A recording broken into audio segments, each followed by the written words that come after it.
2008 में आतंकियों ने भी मुंबई शहर को बड़े हमले के लिए चुना, लेकिन तब जो कांग्रेस की सरकार सत्ता में थी, उसने कमजोरी का मैसेज दिया। ये दुर्भाग्यपूर्ण बात है कि भारत के प्रधानमंत्री को ऐसा बयान देना पड़ा। पाकिस्तान भारत के खिलाफ 1980 से लेकर आतंकवाद प्रोत्साहित करता रहा है और इस देश में कोई भी सरकार रही, चाहे वो कांग्रेस की सरकार हो, यूनाइटेड फ्रंट की सरकार हो, भारतीय जनता पार्टी की सरकार हो, हर सरकार ने इस आतंकवाद से निपटने की पूरी कोशिश की है। ये बिल्कुल बेबुनियाद है और पूरी तरह से गलत है और ये दुर्भाग्यपूर्ण बात है कि भारत के प्रधानमंत्री को ऐसा बयान देना पड़ा, क्योंकि वास्तविकता ये है कि 2014 से लेकर 2024 तक सर्जिकल स्ट्राइक के बावजूद, जो पुलवामा में के बाद कार्रवाई की गई थी बालाकोट में, और जो अब कार्रवाई की गई है, जो पाकिस्तान की डीप स्टेट है, उसका जो डीएनए है वो डीएनए नहीं बदलता। पाकिस्तान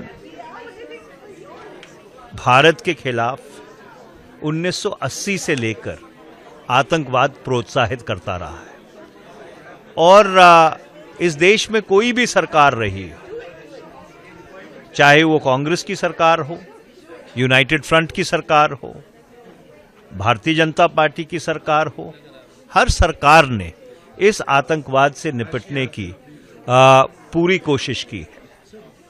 तो इसलिए पाकिस्तान से प्रोत्साहित आतंकवाद का राजनीतिकरण करना भारत के राष्ट्रीय सुरक्षा के हित में नहीं है। हो गया।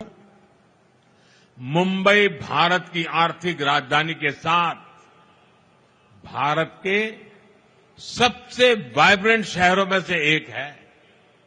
इसलिए 2008 में आतंकियों ने भी मुंबई शहर को बड़े हमले के लिए चुना, लेकिन तब जो कांग्रेस की सरकार सत्ता में थी, उसने कमजोरी का मैसेज दिया, आतंकवाद के सामने घुटने टेकने का संदेश दिया।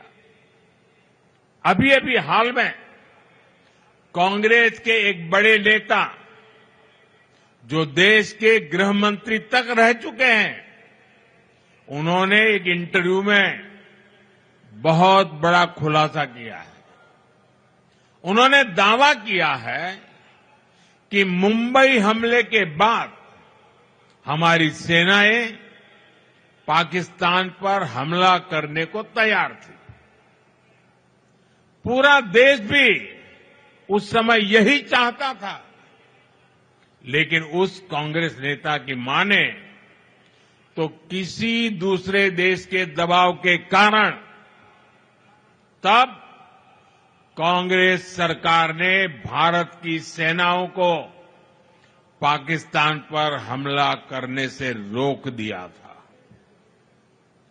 कांग्रेस को यह बताना होगा कि वो कौन था जिसने विदेशी दबाव में फैसला लिया, जिसने मुंबई की देश की भावना से खिलवाड़ किया।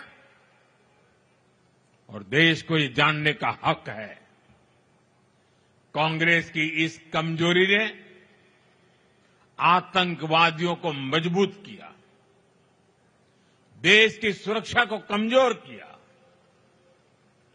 जिसकी कीमत देश को बार बार जाने गंवाकर चुकानी पड़ी। साथियों, हमारे लिए देश और देशवासियों की सुरक्षा से बढ़कर कुछ भी नहीं है। आज का भारत दमदार जवाब देता है। आज का भारत घर में घुसकर मारता है।